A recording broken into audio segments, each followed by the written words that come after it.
Well, it's a great pleasure to be here, and I want to, of course, start by acknowledging the Gadigal people of the Eora Nation, on whose land we are today, and pay our respects to their elders, past and present. Thanks very much to Vanessa and to Alice, and to all the 4 community organisations for hosting us here tonight. As a former chair of the Surrey Hills Neighbourhood Centre, I know the amount of work that goes into these kinds of events, and all done on a voluntary capacity, so I do want to pay my thanks for that. I want to start also tonight by just acknowledging all the other candidates, the many who are in the room, but also just introducing the Labor candidates who I'm very proud are running with us in this election. So we start with Auntie Norma. Do you want to stand up, Norma? Norma Ingram is running with us, an elder from Redfern. She lives just down the road in Erskineville, works in Redfern, and has served 2 terms on the Aboriginal and Torres Strait Islander Advisory Panel at the City. Holly Ribeiro, who's also an Erskineville resident, very well known as a community organiser and very, very active member of her community.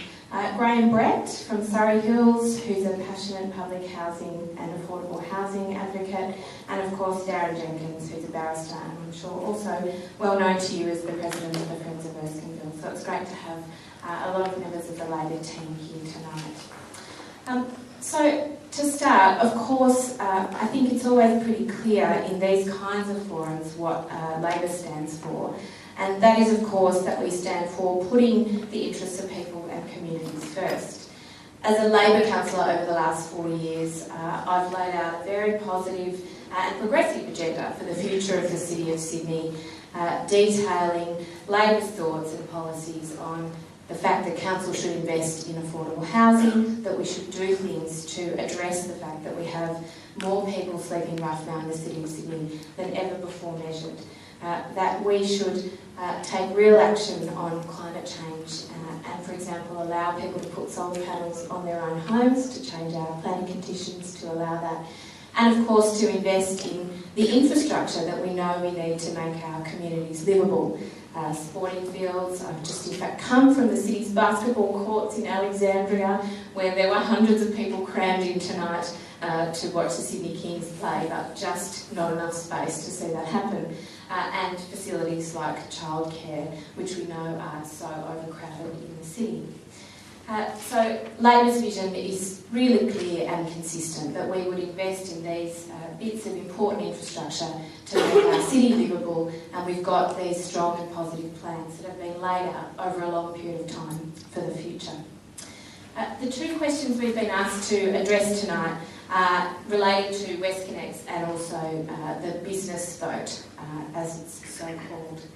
Let me start by talking about the impacts of WestConnex and Central to Everleigh and the other developments that we know are going to have such a key influence on the future of the city. I want to be very clear about this because I think we've been slightly misrepresented in a number of the different forms that have been put forward. Local Labor opposes WestConnex, and I can't say that any more clearly. Of course, you know, Darren Jenkins, the Friends of Erskineville, so many of the members of our team have been out on the front lines communicating and campaigning against this issue. I, as a Labor councillor, have clearly moved a series of motions. In fact, I moved the first motion on our council to protect the green space in Sydney Park that was going to be lost, is now being lost as a result of WestConnex. It was, of course, Anthony Albanese in Federal Labor who secured the audit into WestConnex that we're now seeing progress, and is hopefully one of the last few steps that we're going to be able to take to halt it.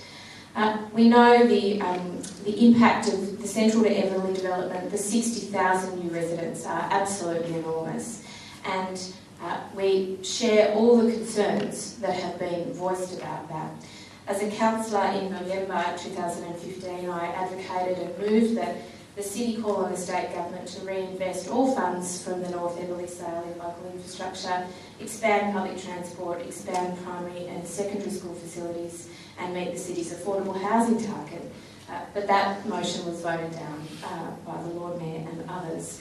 We can't play politics on this. We have to stand together and fight it.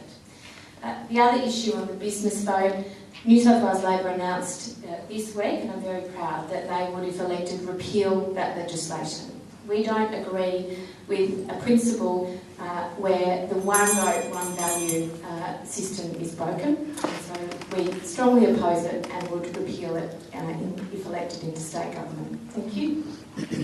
Thank you, Linda.